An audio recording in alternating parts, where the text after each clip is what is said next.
أشهد أن لا إله إلا الله وحده لا شريك له وأشهد أن محمدا عبده ورسوله أما بعد فأعوذ بالله من الشيطان الرجيم بسم الله الرحمن الرحيم الحمد لله رب العالمين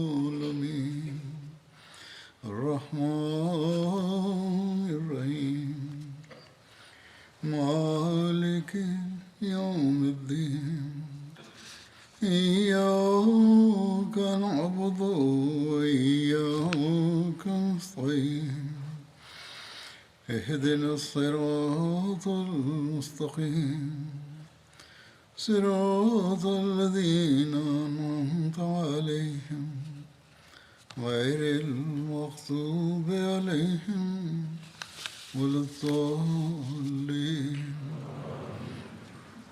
Sermon, j'avais évoqué le meurtre d'Asma et j'ai mentionné aussi qu'il existait un incident similaire.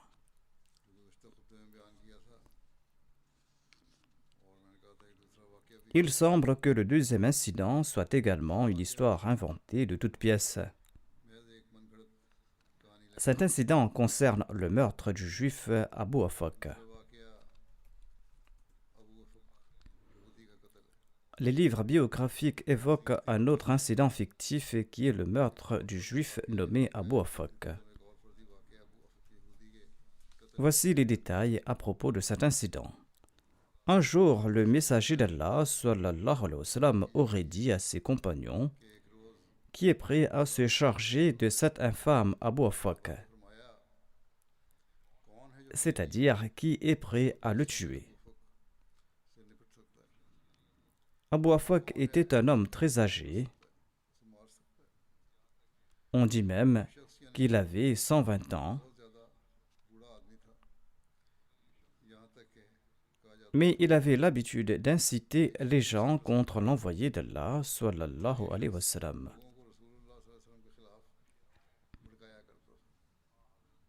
Et il insultait le saint prophète Mohammed paix soit sur lui et blasphémait contre lui dans ses poèmes.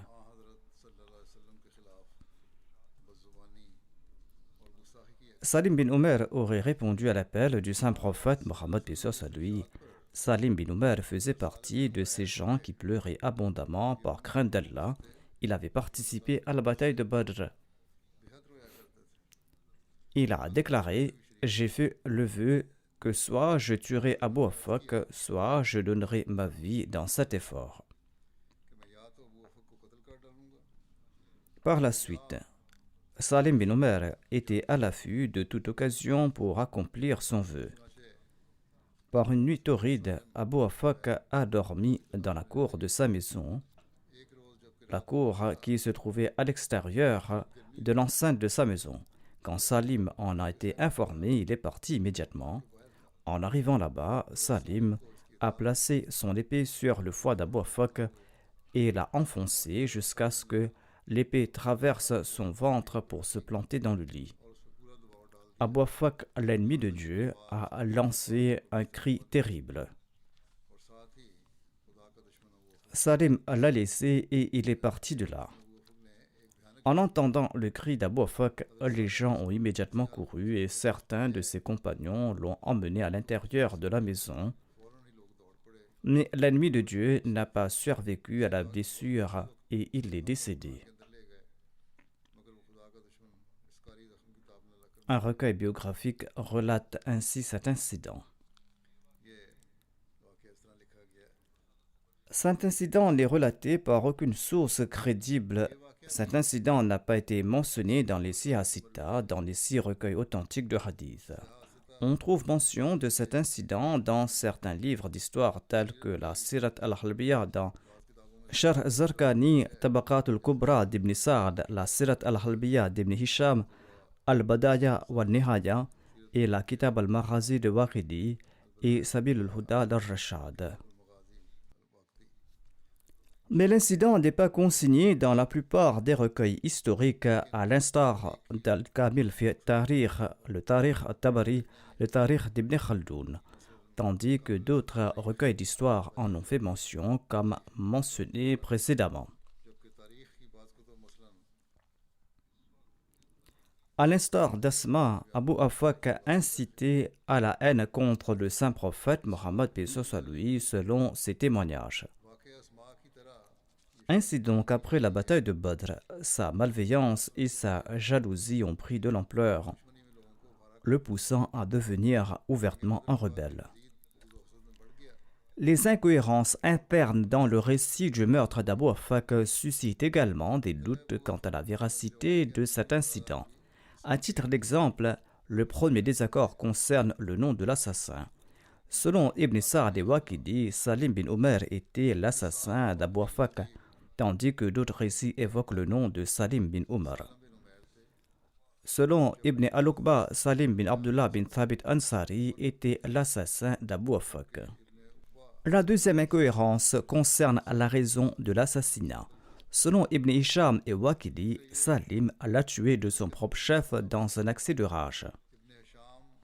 Tandis que selon d'autres récits, il aurait été tué sur ordre du saint prophète Mohammed lui, comme l'explique Ibn Hisham.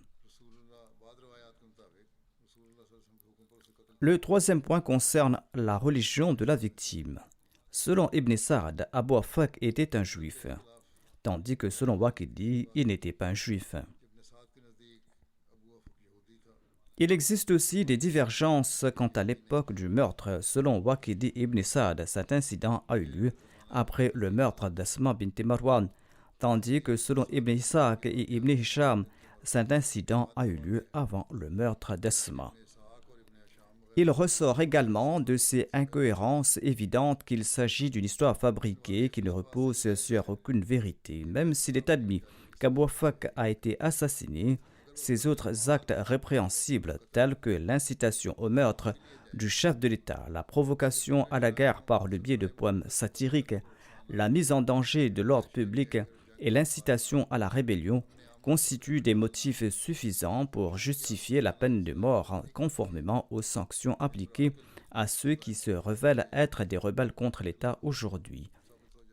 Son meurtre ne peut pas être justifié en raison de ces simples insultes.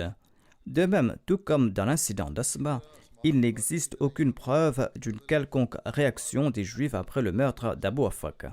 Ainsi donc, leur silence constitue un argument concluant selon lequel cet événement est fictif.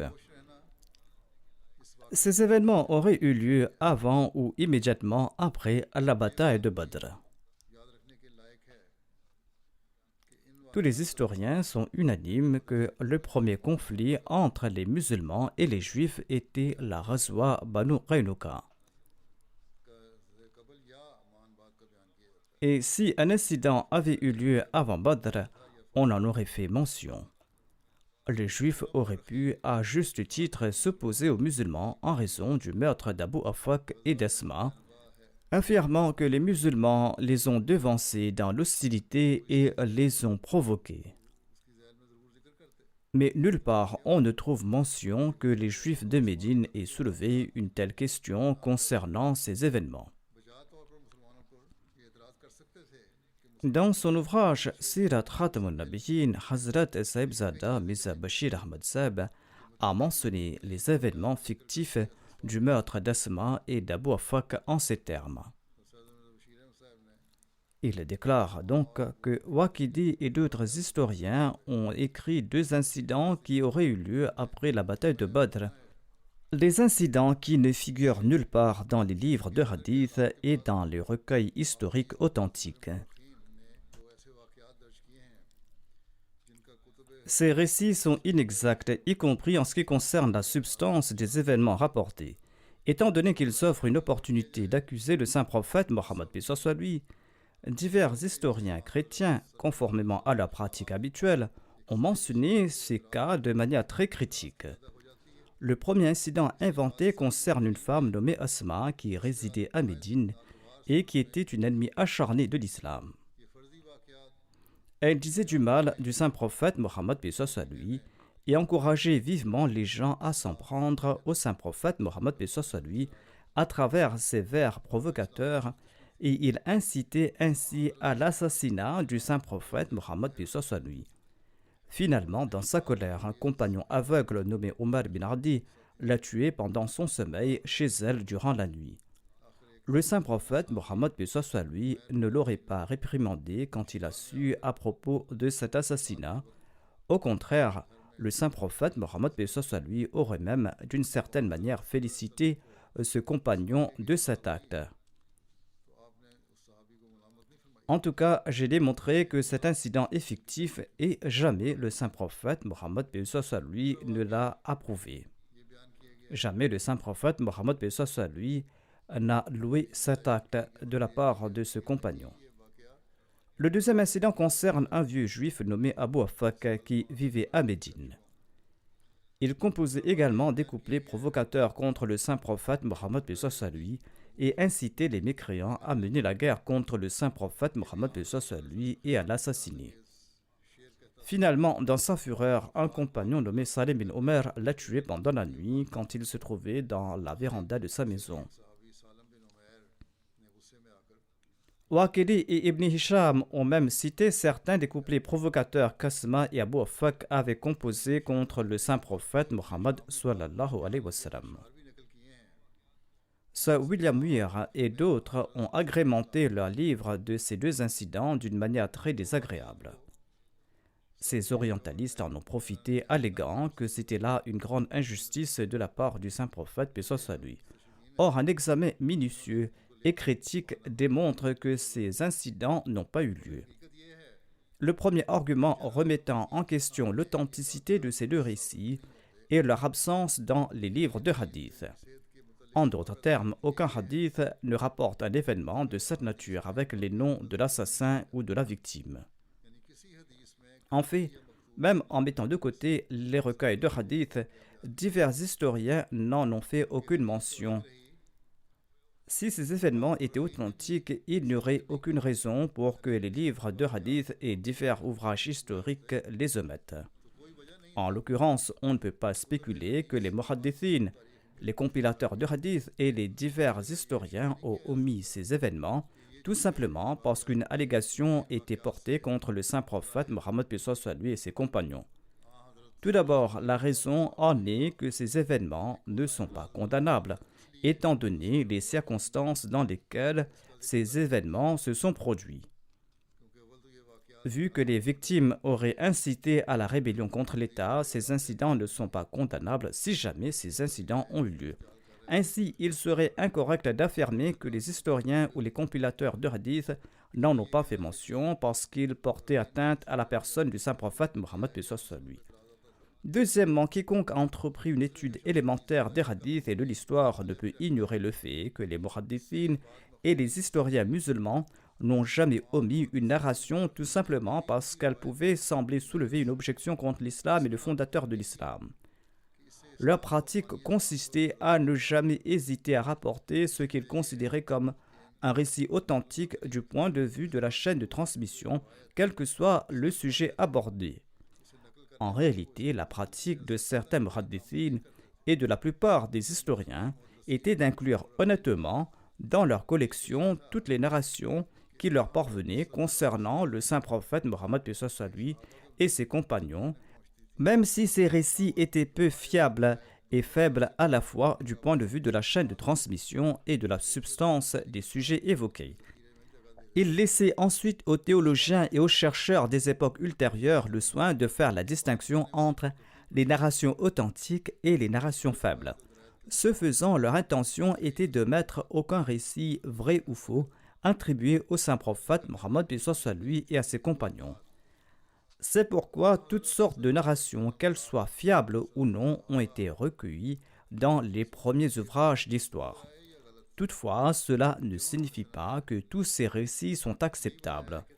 Il nous incombe plutôt de faire la distinction entre les récits faibles et les récits authentiques.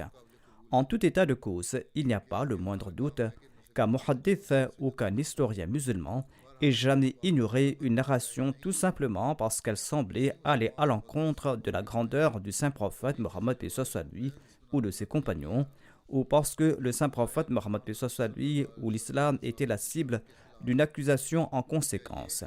Ainsi, les exécutions de Ka'b bin Ashraf et de Abu Rafi le juif, qui ressemblent aux prétendus incidents d'Asma et d'Abu Afak, ont été mentionnées dans tous les livres de hadith et d'histoire de manière claire et détaillée, et aucun narrateur musulman, qu'il soit muhaddith ou historien, n'a jamais omis de les mentionner. En pareille circonstance, puisque l'exécution d'Asma et d'Abu Afak le juif n'ont été mentionnées dans aucun hadith, et que divers historiens de parmi les premiers sont également silencieux à ce sujet, il est presque évident que ces récits sont fictifs et se sont glissés d'une manière ou d'une autre dans différentes narrations, devenant ainsi une partie de l'histoire. Si l'on examine les détails de ces récits, leur nature fictive devient encore plus évidente.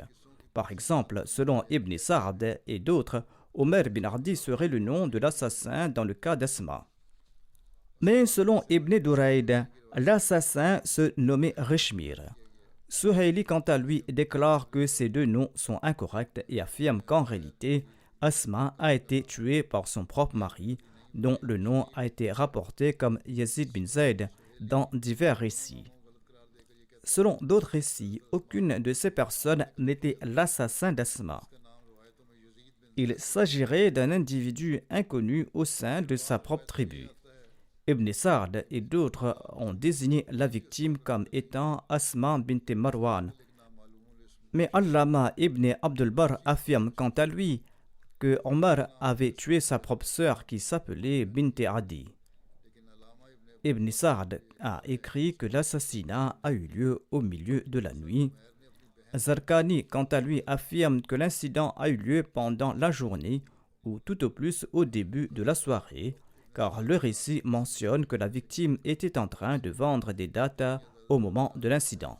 Ce sont des détails que j'ai évoqués plus tôt. Le deuxième incident est l'exécution d'Abu Afak. Selon Ibn Sa'd, Waqidi et d'autres, l'assassin se nommait Salim bin Omer. Or, certains récits le nomment Salim bin Amr. Ibn Uqba mentionne le nom de Salim bin Abdullah. De même, selon Ibn Sa'd, Abu Afak, la victime, était un juif, tandis que Waqidi ne l'a pas décrit comme tel. Ibn Sa'd et Waqidi affirment que Salim a tué Abu Afak de son propre chef sous l'effet de la colère. Or, d'après un récit, il l'a exécuté sur l'instruction du saint prophète Mohammed sallallahu alayhi wa sallam. Ibn Sa'd et Waqidi placent le meurtre d'Abu Afak après l'exécution d'Asma. Ibn Ishaq et Abu Rabi affirment qu'il a été tué avant l'exécution d'Asma. Toutes ces contradictions suscitent de sérieux doutes quant à l'authenticité de ces récits. Ou si ces récits contiennent une part de vérité, cette vérité est si ambiguë qu'il est impossible de tirer des conclusions définitives sur les détails et la nature de l'incident. Un autre argument remettant en question l'authenticité de ces incidents est que les historiens sont unanimes qu'aucune confrontation ou dispute n'avait encore eu lieu entre les musulmans et les juifs à l'époque à laquelle ces deux incidents sont censés s'être déroulés. L'histoire établit que la Ghazwa Banu Qaynuqa était la toute première bataille entre les musulmans et les juifs. Les juifs des Banu Qaynuqa ont été les premiers à exprimer leur hostilité envers l'islam par des actions concrètes. Comment peut-on accepter que de telles tueries et effusions de sang auraient eu lieu entre les juifs et les musulmans avant cette Ghazwa? De plus, si de tels événements s'étaient effectivement produits avant l'expédition contre les Banu Qaynuqa, il est impossible qu'il n'ait pas été mentionné en tant que cause de cette expédition dans les récits. On aurait trouvé des mentions de ces incidents comme justification du conflit avec les Banu Qaynuqa, avec ces derniers protestant contre le fait que des Juifs avaient été tués par des musulmans. Au moins le peuple juif aurait crié au scandale suite à ces incidents, accusant les musulmans d'avoir déclenché un conflit physique en commettant ces meurtres. Pourtant, dans aucun document historique, et même dans les travaux des historiens qui ont transmis ces récits, on ne trouve trace de pareilles allégations de la part des Juifs de Médine. Si quelqu'un croit qu'ils ont peut-être soulevé une objection, mais que les historiens musulmans l'ont commodément omise, il s'agit là d'une notion erronée et sans fondement. En effet, comme précédemment souligné, aucun muhaddith ou historien musulman n'a jamais ignoré une allégation formulée par un opposant. Par exemple, faisant preuve d'une intégrité sans précédent, les historiens musulmans ont consigné dans leurs livres l'objection des idolâtres de la Mecque contre les musulmans pour avoir déshonoré les mois sacrés durant l'incident de la Sariya de Nakhla. Par conséquent, si les Juifs avaient soulevé pareille allégation en cette occasion, les archives historiques en auraient fait mention. En conséquence, ces récits s'avèrent incorrects, quelle que soit l'approche analytique. Il semble qu'un opposant secret de l'islam ait raconté ces histoires en les attribuant à un musulman, et que ces histoires ont trouvé leur place dans les récits des musulmans. Ou peut-être qu'un musulman faible a inclus ces récits dans les recueils d'histoires affirmant que des hommes apparentés à sa tribu ont tué des mécréants nuisibles afin de vanter l'image de sa tribu par fierté déplacée. En tout cas, seul Allah est au courant de la vérité.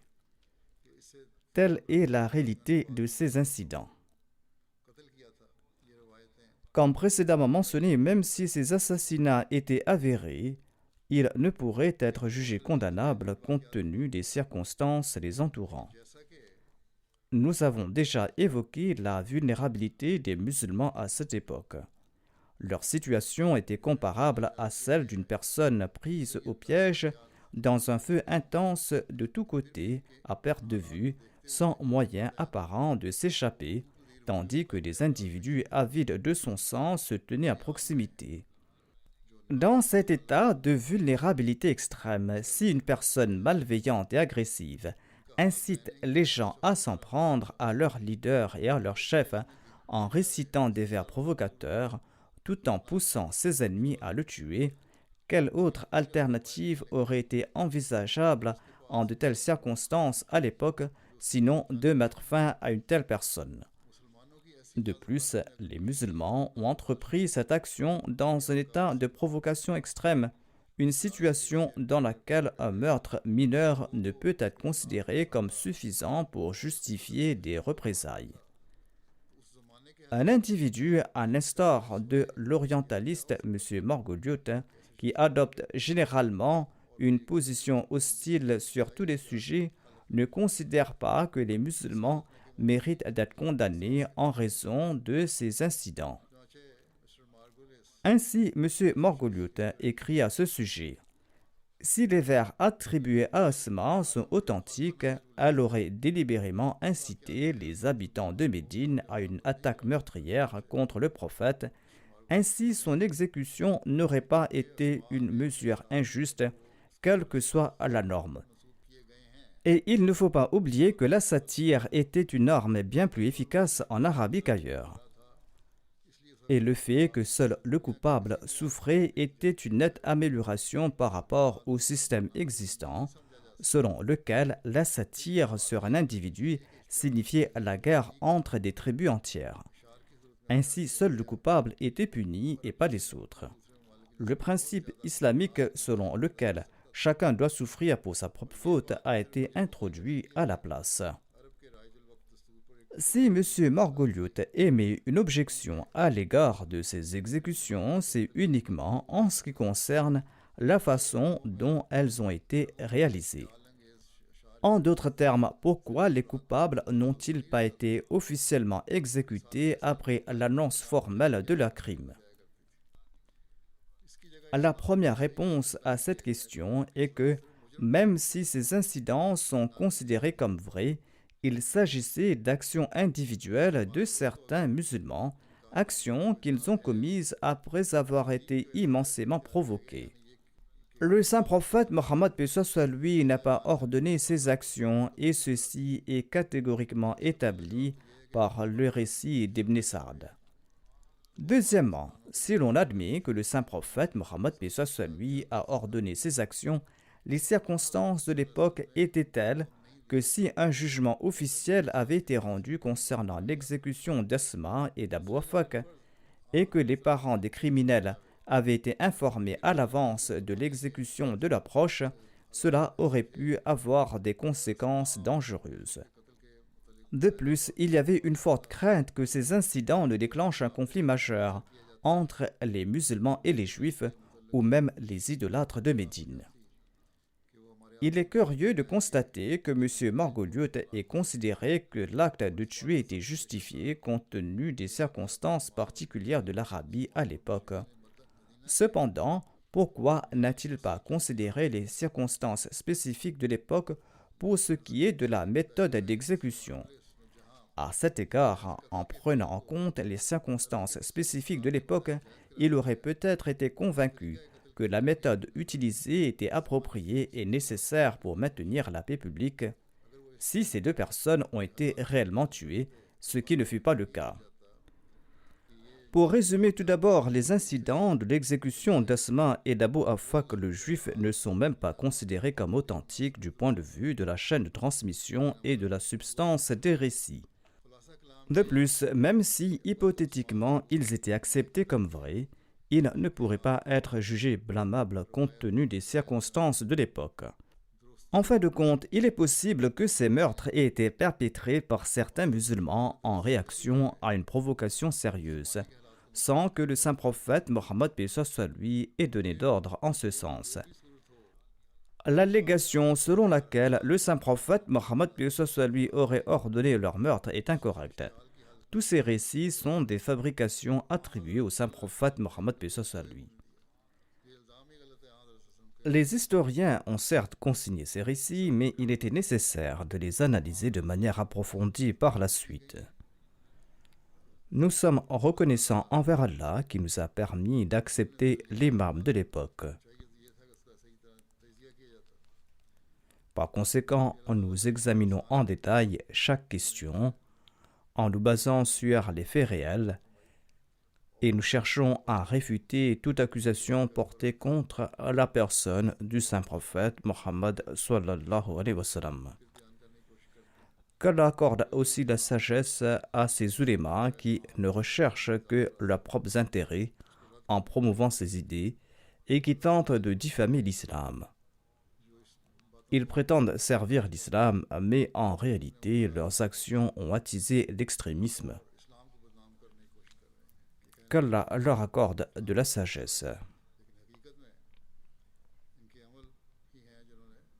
À présent, je mentionnerai quelques personnes décédées récemment, dont le premier est le professeur Dr Nasir Ahmad Khan Saheb, connu sous le nom de Parvez Parwazi Saheb. Il est décédé récemment au Canada à l'âge de 87 ans. Inna lillahi wa inna ilayhi raji'un.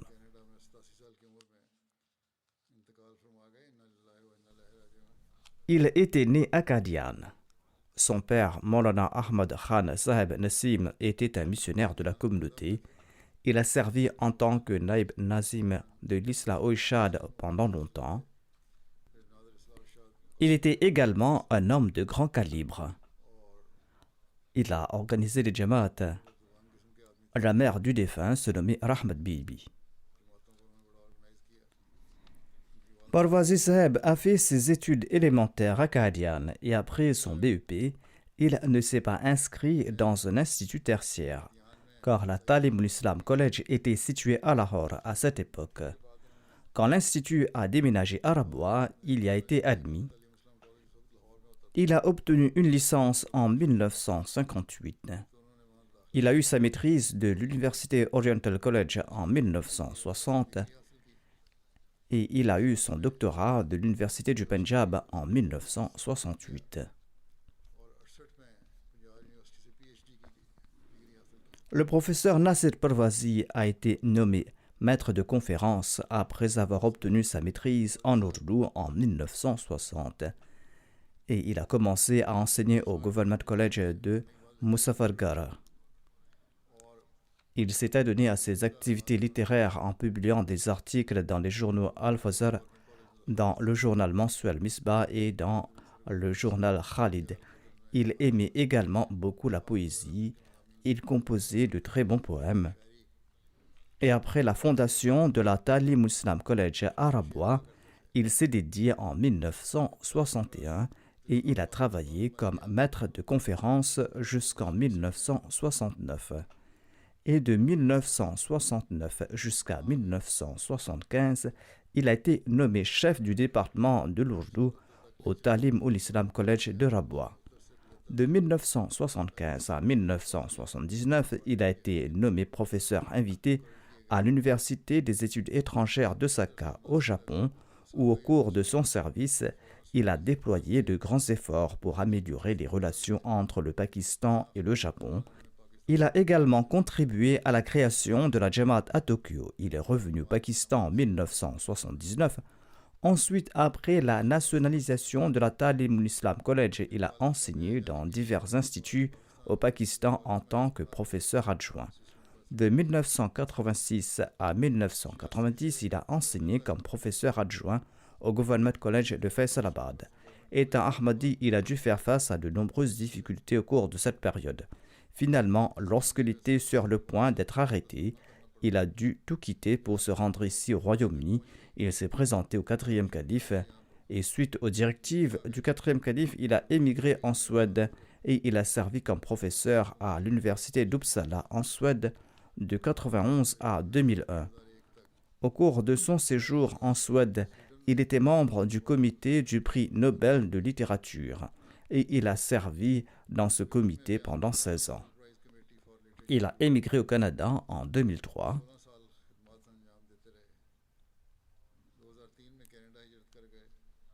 Et son nom est très célèbre dans le monde de la littérature et de l'éducation.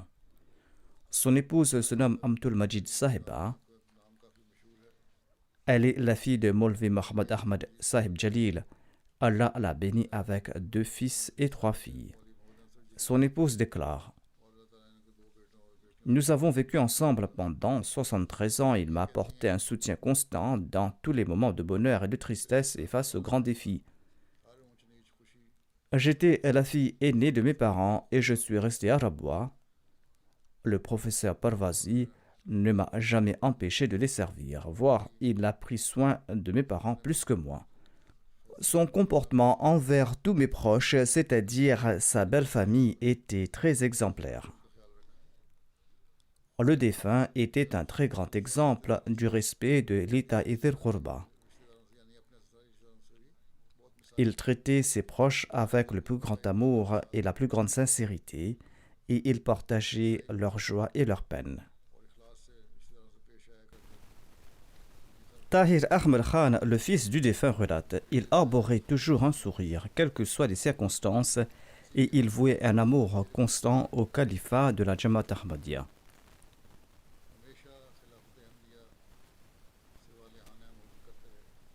Jusqu'à sa mort, il est resté en contact avec le calife et il n'a cessé d'écrire au calife pour lui demander des prières. Il était gravement malade ces derniers jours et les médecins avaient prononcé un pronostic sombre. Il lui était difficile d'écrire à la main. Au début, il m'envoyait des messages, puis parfois il m'écrivait des requêtes de prière de sa propre main, d'une écriture difficile allongée sur son lit, et me les envoyait. Il était imbu d'une grande sincérité et d'une grande loyauté. Son fils écrit que pendant son séjour au Japon, son père a remporté une encyclopédie comme prix, ce qui était considéré comme une récompense importante à l'époque, et il en a fait don à la bibliothèque Khilafat à Rabwa. Durant les années 80, on lui a décerné la médaille d'or Allama Iqbal pour la littérature, mais étant Ahmadi, il n'a pas été invité pour la cérémonie et sa médaille a été envoyée chez lui. Sa fille Amtul Wadoud relate ceci: Mon père aimait beaucoup le Saint-Coran, il récitait quotidiennement une partie entière. Et si j'avais besoin d'une référence pour un article ou pour un discours, il me disait en 1 minute de la trouver dans tel ou tel verset ou dans telle ou telle sourate. Notre père nous a inculqué l'amour du califat. Il m'a donné la confiance nécessaire pour exprimer mes sentiments et pour me lier au califat. Sadia, sa 2e fille, relate ceci: Mon père était un fidèle du califat. J'ai toujours remarqué un amour profond et une politesse extrême envers le califat de l'Ahmadiyya dans ses paroles et dans son comportement. J'ai toujours constaté que notre père écrivait des lettres au calife de l'époque avant chaque entreprise, sollicitant les prières du calife, et même durant ces derniers jours, lorsque les médecins avaient exprimé des inquiétudes et avaient perdu tout espoir, il écrivait au calife pour lui demander des prières. Dès que le médecin est sorti de sa chambre, il m'a demandé d'apporter un stylo et du papier. Avec ses mains faibles et tremblantes, il a écrit une lettre de prière, comme je l'ai mentionné auparavant.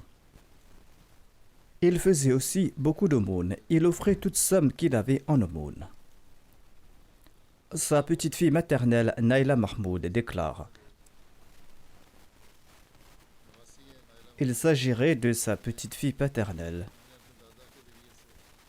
En tout cas, il explique: j'ai appris ce que signifie la foi et comment aimer Allah. En fait, il s'agit de sa petite fille maternelle. Zafar Mahmoud est le père de Naila Mahmoud. Elle explique: mon grand-père m'a fait comprendre comment on peut aimer Allah. J'ai été surprise de voir son état et comment, jusqu'à son dernier souffle, il récitait constamment Alhamdulillah, Alhamdulillah en levant son index. Il récitait Alhamdulillah jusqu'au dernier moment. Elle ajoute: en voyant son amour, une flamme s'est allumée en moi et j'ai souhaité que l'amour qu'il avait pour Allah, le Saint-Coran et le califat soit également enraciné en moi. Qu'Allah accorde son pardon et sa miséricorde aux défunts et que ses enfants et ses descendants aient l'opportunité de perpétuer ses bonnes œuvres. Le deuxième défunt est Sharif Ahmad Sahib Bhatti, fils d'Amir Khan Sahib Bhatti de Rabwa du Pakistan. Il est décédé récemment, à l'âge de 88 ans. Inna lillahi wa inna ilayhi raji'un. Le défunt était un moussi. Il laisse derrière lui sa femme, 2 fils et 2 filles. L'un de ses fils travaille au Hifazat Markaz, tandis que son autre fils, Tahir Ahmad Bhatti, est un missionnaire qui est en train de servir en Sierra Leone. Son fils Tahir Bhatti, qui est missionnaire, écrit ceci: mon père nous racontait que lorsque la prophétie de la mort de l'Ikram s'est réalisée à l'époque de son propre père, le respectable Amir Khan Sahib Bhatti était encore jeune. Il disait que lorsque cette prophétie s'est accomplie, la vérité de l'Ahmadiyya s'est gravée en son cœur, mais en raison de son jeune âge, il n'a pas pu se rendre à Qadian et prêter allégeance. Plus tard, il a prêté allégeance aux mains du premier calife de la communauté et s'est joint à la communauté Ahmadiyya. En 1974, en raison des troubles et des émeutes dirigées contre les Ahmadis, il a dû quitter l'Alliance pour s'installer à Rabwa. Il travaillait dans des usines de textiles, mais il n'a jamais caché le fait qu'il était Ahmadi. Là où il travaillait, dès le premier jour, il précisait qu'il était Ahmadi et que si il souhaitait l'accepter ainsi, c'était bien, car il se fera toujours connaître comme Ahmadi. Son frère Latif Ahmad Sahib réside en Allemagne. Il relate ceci: il travaillait dans une usine de textile. Un opposant de l'Ahmadiyya est venu dans son département et lui a dit ceci: j'ai appris que tu es Ahmadi. Il a répondu en disant qu'en effet il était Ahmadi. Et cette personne a commencé à insulter le Messie premier d'Islam. L'opposant a déclaré: un seul de nous deux pourra demeurer dans cette usine. Et il a fait de grands efforts pour persuader le propriétaire de l'usine à semer le trouble. Le défunt a commencé à prier en implorant: oh Allah, aide-moi pour l'amour de ton Messie, et fais échouer ce complot. Après quelque temps, un employé est venu l'informer que celui qui lui avait manqué du respect auparavant était assis à l'extérieur de l'usine et il est en détresse. Le propriétaire de l'usine l'avait surpris en train de voler lors d'une transaction et l'a renvoyé de l'usine. Le défunt accomplissait régulièrement les prières de Tahajjud et les 5 prières quotidiennes et il était toujours engagé dans la prière. Il lisait abondamment les ouvrages de la communauté et surtout après sa retraite. Un livre de la communauté était toujours à son chevet et il le lisait constamment.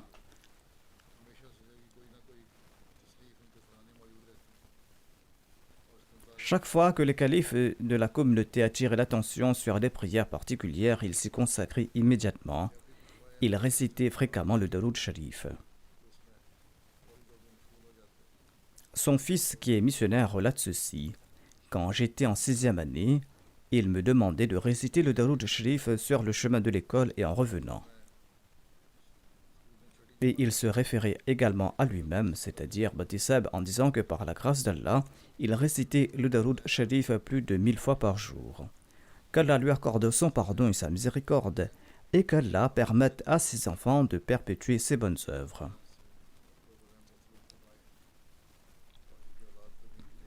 Le prochain hommage sera rendu au professeur Abdul Qadir Dahri Sahib, l'ancien émir de la Jamaat du district de Nawab Shah. Il est décédé à l'âge de 92 ans. Inna lillahi wa inna ilayhi raji'un. Il laisse derrière lui son fils et sa fille. Samar Ahmad, son fils, écrit: Notre famille est entrée dans la communauté Ahmadiyya grâce à notre grand-père, Raïs Mohammad Mukim Khan Dahri Sahib. Abdul Qadir Sahib, le défunt, était une personne courageuse et honnête. Son fils ajoute: Il n'a jamais hésité à s'asseoir parmi les personnes issues des classes sociales défavorisées, même si cela était considéré comme condamnable selon les coutumes de cette région, où les pauvres ne pouvaient s'asseoir au même niveau que les plus nantis. Il a obtenu une maîtrise en littérature sindhi à l'université. À cette époque, il y avait une pénurie d'institutions éducatives dans le Sindh. Et en raison de sa passion pour l'éducation, il a commencé à travailler comme maître de conférences dans un institut à Hyderabad. En voyant sa passion pour l'enseignement, le directeur lui a suggéré d'ouvrir un établissement éducatif à Nawab Shah et d'y organiser des cours du soir. Ainsi, ces cours ont commencé et ont rencontré un grand succès. Par la suite, l'institut est devenu un collège et a été classé parmi les collèges renommés du Sindh. Tout cela grâce à ses efforts. De même, il entretenait de très bonnes relations avec les grands hommes politiques du Sindh et leurs familles. Il leur disait ouvertement qu'il était membre de la communauté Ahmadiyya et il conseillait également à ses enfants de ne jamais cacher leur foi à l'Ahmadiyya. Il disait toujours en sindhi qu'ils portaient les joyaux de l'Ahmadiyya qui étaient leur distinction.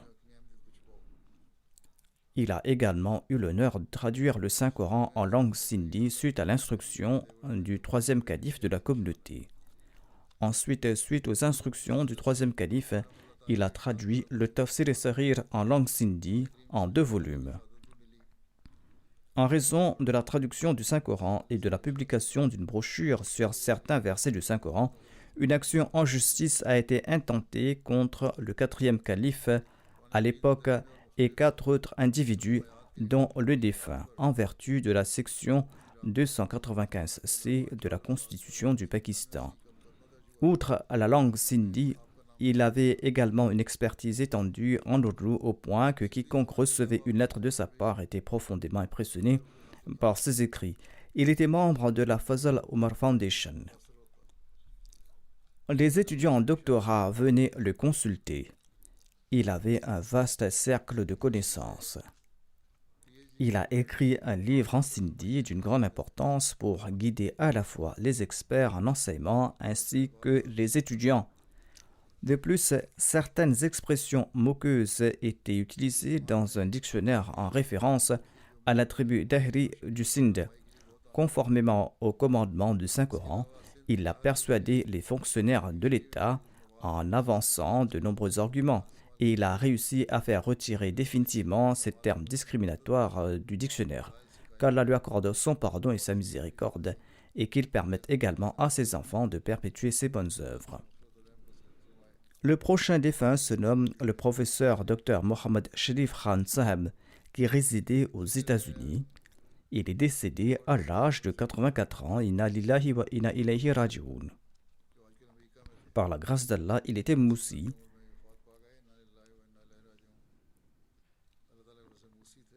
Il est né en 1939 en Tanzanie.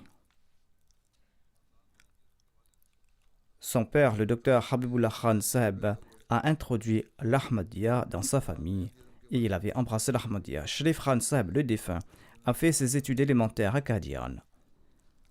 Et en 1954-55, suite aux prêches du Muslim Maud radhiyallahu anhu, il a dédié sa vie au service de l'islam alors qu'il était en 8e année. En 1963, il a obtenu sa maîtrise en zoologie avec distinction en recevant une médaille d'or. En 1996, il a obtenu son doctorat en zoologie à l'université du Punjab. Et conformément aux instructions du troisième calife, il a enseigné au Talimul Islam College de 1963 jusqu'à sa retraite en 1998, soit sur une période de 35 ans. Le défunt a fait paraître environ 250 articles de recherche dans des publications à travers le monde. Son tout premier article de recherche portait sur les reptiles et a été publié en 1972. Il était un chercheur assidu et avait consacré une grande partie de ses recherches aux serpents, aux lézards, aux insectes et aux autres animaux. J'étais également son élève et il nous emmenait souvent en classe à l'extérieur pour nous faire découvrir les différents aspects de la nature. Notamment, il nous présentait les insectes et leurs différentes espèces. En 2002, il a reçu le titre de zoologiste de l'année au Pakistan. Mujibullah Chaudhry Saheb des États-Unis relate ceci. En 2008, je lui ai parlé de la collecte de fonds pour la mosquée et il a répondu « Je n'ai rien à offrir pour l'instant, mais il m'a invité chez lui. Lorsque je suis parti chez lui, sa femme a déposé devant moi un paquet de bijoux, y compris tout ce qu'elle avait reçu de ses parents ou de sa belle famille, en disant d'accepter cela de leur part. Le défunt était très gentil et humble, et il traitait tous ses élèves comme ses amis.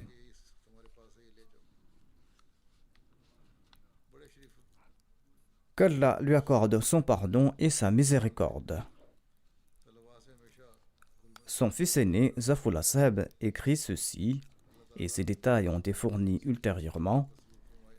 Certains scientifiques des États-Unis et du Canada sont venus à Rabwa pour rencontrer le professeur Dr. Sharif Khan Saheb.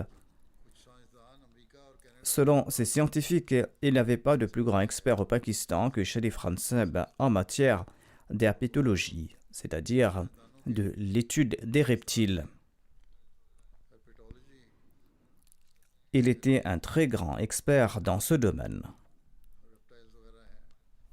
Son fils Rachid Zubair affirme qu'il était assidu dans l'accomplissement de la prière de Tahajjud et dans le jeûne depuis son jeune âge. Il dirigeait même les prières à la mosquée Qamar. En sus de prier en congrégation, il récitait régulièrement le Saint-Coran et il avait une passion pour l'étude des commentaires du Saint-Coran. Ses études dans ce domaine étaient vastes. Son petit-fils Mashoud Ahmad Khan dit ceci. Notre grand-père était une personne très spirituelle et possédait une profonde connaissance scientifique. Il nous a enseigné que la preuve de l'existence de Dieu est visible dans la nature. Il accordait une grande importance à l'accomplissement des prières à l'heure et à l'étude du Saint-Coran. Il avait aussi un grand amour pour le califat de la Jamaat Ahmadiyya. Il écrivait toujours des lettres au calife de l'époque. Non seulement qu'il écoutait en personne les sermons, mais il attirait également l'attention de ses proches à ce propos et il les encourageait à suivre les sermons du calife, qu'Allah permette à ses enfants de perpétuer ses bonnes œuvres.